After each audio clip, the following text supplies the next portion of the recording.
Hello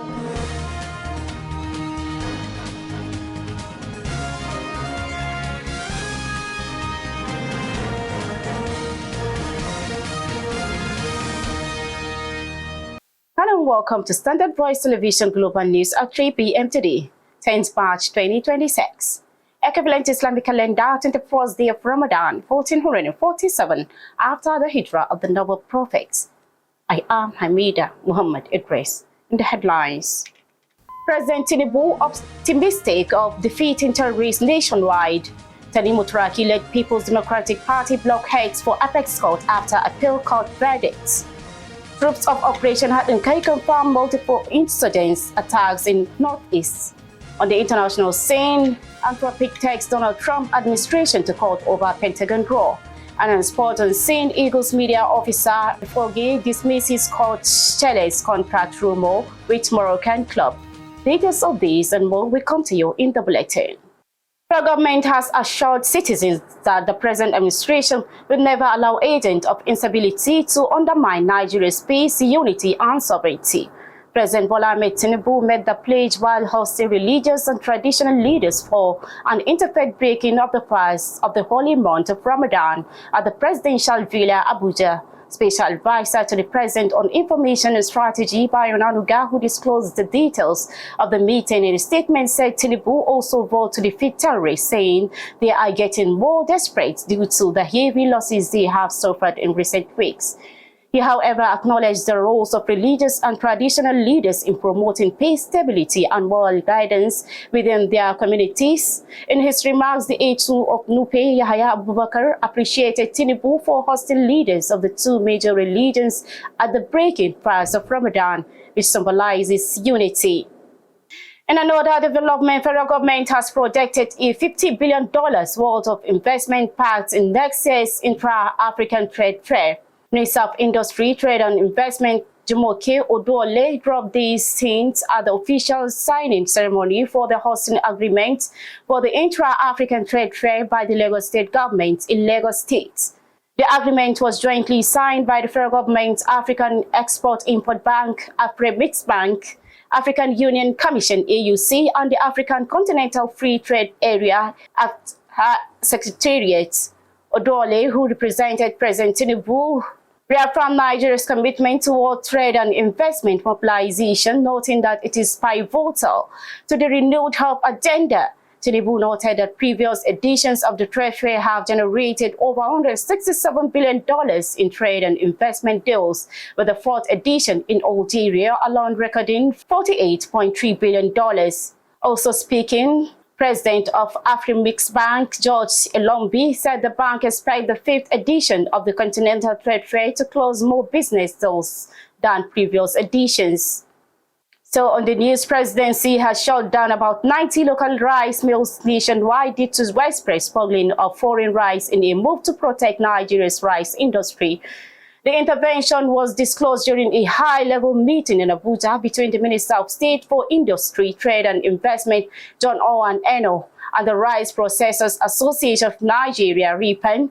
The ministry's head of press, Augustina Obilo Duru, in a statement said the meeting focused on challenges facing the rice value chain, including illegal imports, rising production costs, and weak infrastructure affecting local processors and farmers. The minister also emphasized the need for strong collaboration between government and industry stakeholders to stabilize the sector and sustain Nigeria's rice self-sufficiency. On his part, RIPAN Director General Andy Ekweleme highlighted the impact of large-scale smuggling, noting that cheaper imported rice has created unfair competition for local mailers. Nigeria has joined the global community in the commemorating the 2026 International Women's Day with the theme Give to Gain and the UN Team Right Justice Action for All Women and Girls. A Kaduna-based lawyer, Barrister Gloria Mabem Palason, stressed that there is need for countries to be intentional around the rights of women.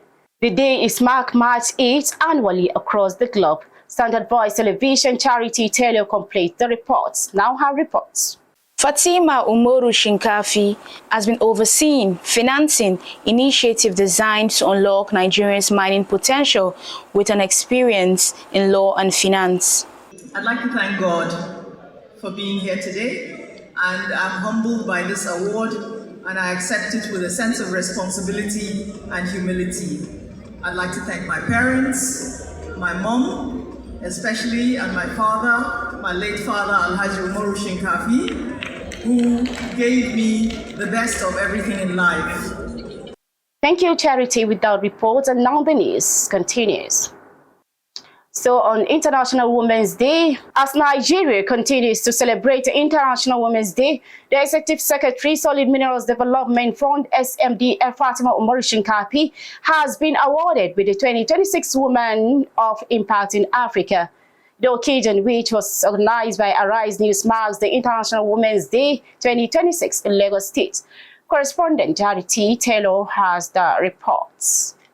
According to the organizers, Shinkafi guides policy implementation and project funding within the mining sector, critical to economic diversification.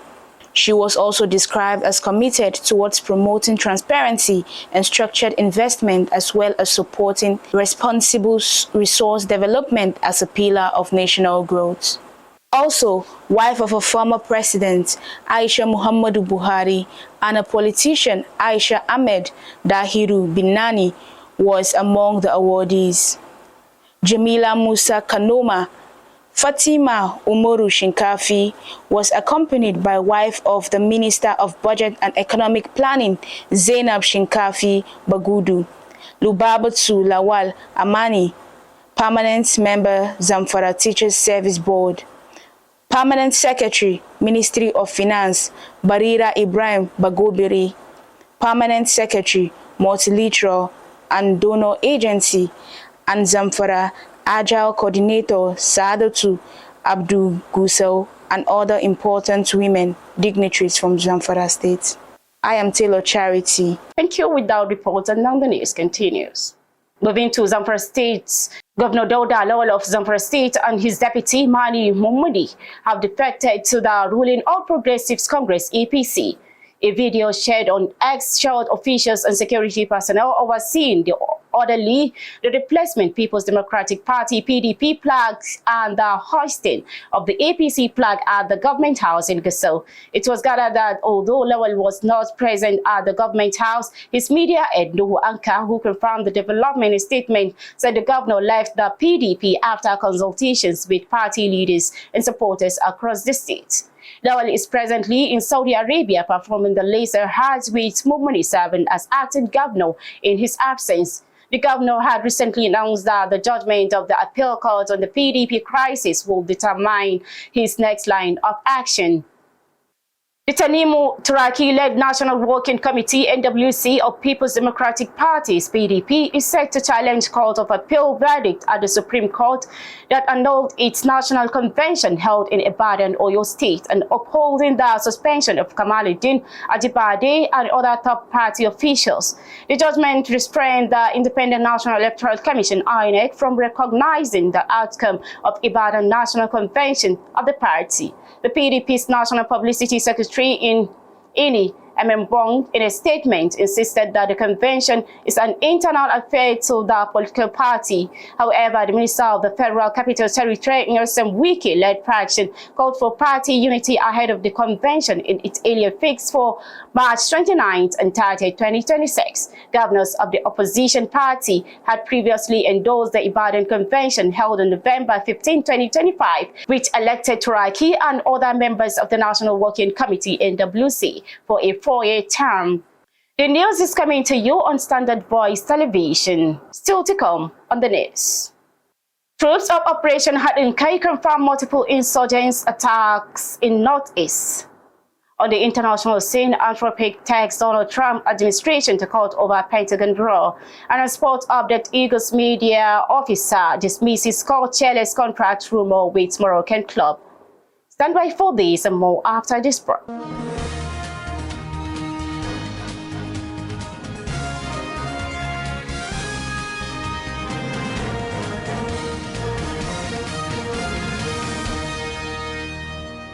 Welcome back from that short break, and now the news continue. Troops of the Joint Task Force Northeast Operation Hat-and-Kay have confirmed coordinated attacks by Boko Haram and ISWAP terrorists on military positions in Dalwa, Goniri, Hukawa, and Mainok, as well as troops have location inside Sambisa Forest in Borno and Yobe State. Media Information Officer Headquarters Joint Task Force Northeast Operation Hat-and-Kay, Lieutenant Colonel Sani Oba, in a statement said the troops successfully repelled the coordinated assault launched by ISWAP terrorists on military formations in the affected communities. He also added that the terrorists launched simultaneous assaults from several directions in an apparent attempt to overwhelm troops' position. The spokesperson noted that despite the intensity of the attacks and heavy firepower used by the insurgent, troops stood their ground and responded with determination. So on security, the Joint Task Force JTF has killed 5 bandits during a security operation carried out in Svtv local government area of Zamfara State. Security analyst Zagazola Makama, who disclosed this in a post shared on his ex-handle, who said the security team engaged the armed men during the raid, resulting in the death of 5 bandits. Makama, while citing local sources, explained that the troops recovered several items, motorcycles and firearms were recovered during the raid from the scene of the operation. The Sultan of Sokoto, Saad Abubakar, has called on the leaders at all levels of government to guide citizens towards responsible speech that respect the sensibilities of others as part of effort to promote peace and unity in Nigeria. Abubakar made the appeal while reaffirming his commitment to a peaceful and united country after performing the lesser pilgrimage Umrah in Mecca, Saudi Arabia.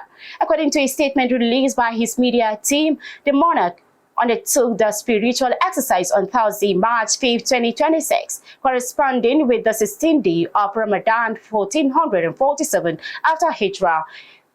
During the pilgrimage, Abubakar, who also served as President General of the Nigerian Supreme Council for Islamic Affairs, was said to have offered prayers for peace, security, and unity in Nigeria, as well as for the Muslim community and the people of Sokoto State. The Sultan reaffirmed his commitment to a peaceful and united Nigeria, also called on leaders at all levels of government to guide citizens toward responsible speech through whatever channel of communication and conduct that respects the sensibilities of others. The Joint Admission and Matriculation Board, JAMB, is not responsible for Higher National Diploma (HND) admissions or for the inability of some graduates to be mobilized for the National Youth Service Corps (NYSC). JAMB Registrar Ishaq Oloyode made the clarification at a meeting with the leadership of the National Association of Polytechnic Students led by Ishofune Paul Ogayan. He also informed the association that the board's mandate is limited to conducting examinations and admitting students into first-degree national diploma and Nigerian certificate in education programs, and those not extend to HND. The JAMB therefore notes some daily part-time HND programs, which he described as exploitative, noting that the NYSC often reject graduates of unconventional programs, making it impossible for them to be mobilized. The Dangote Refinery and Petrochemicals has hiked its gantry rates for petrol to 1,175 naira per litre from 995 naira per litre. National President of the Independent Petroleum Marketers Association of Nigeria, Ipman Abubakar Meigandi, who confirmed this development, added that other depots now sell the product at 1,200 naira per litre. A source in the industry stated that Dangote Refinery was selling petrol at 1,175 naira per litre, while Pinnacle was selling it for 1,200 naira per litre. The increase followed crisis in the Middle East that raised crude oil prices to $115 per barrel.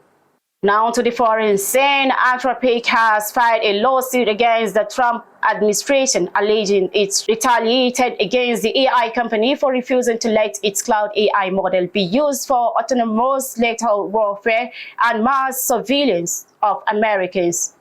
APPELLATE, in the 48-page complaint filed in federal court in San Francisco, seeks to have its designation as a national security supply chain risk declared unlawful and blocked In its lawsuit, Anthropic said the company was founded on the belief that its AI is used in a way that maximizes positive outcomes for humanity and should be the safest and the most responsible.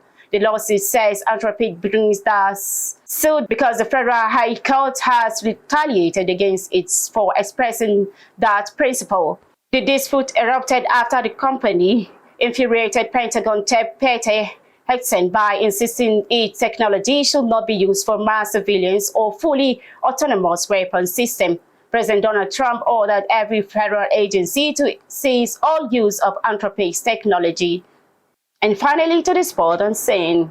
Super Eagles media officer Promise Svtv has refuted reports linking Eric Chelle to Moroccan club Wydad Casablanca. According to a report, Chelle is close to agreeing a contract with Wydad Casablanca to claim the Malian tactician will replace the current handler of the team. The court has a contract with the Nigeria Football Federation NFF until January 2027. In another department, Nigeria's the Tigers have arrived live for the 2026 FIBA Women's World Cup qualifying tournament scheduled to run from March 11 to 17, 2026. The Tigers head coach Reina Wakama, his assistant, and the 12 selected players are all gearing up for the competition. The African champions will face France, Germany, Colombia, South Korea, and the Philippines during the competition. Finally, on the news, the top stories again. President Tinubu optimistic of defeating terrorists nationwide. Tanimu Turaki led People's Democratic Party BLOC heads for Apex Court after appeal court verdicts. Troops of Operation Hatnkai confirmed multiple incidents attacks in Northeast. On the international scene, Anthropic takes Donald Trump administration to court over Pentagon draw. And on sport on scene, Eagles media officer Svtv dismisses coach Chelle's contract rumor with Moroccan club. That was Standard Voice Television Global News for today. On behalf of the production crew led by Ilya Adam Auta, I am Hamida Muhammad Idris. Thank you for investing your time and staying with the news. Ramadan Mubarak.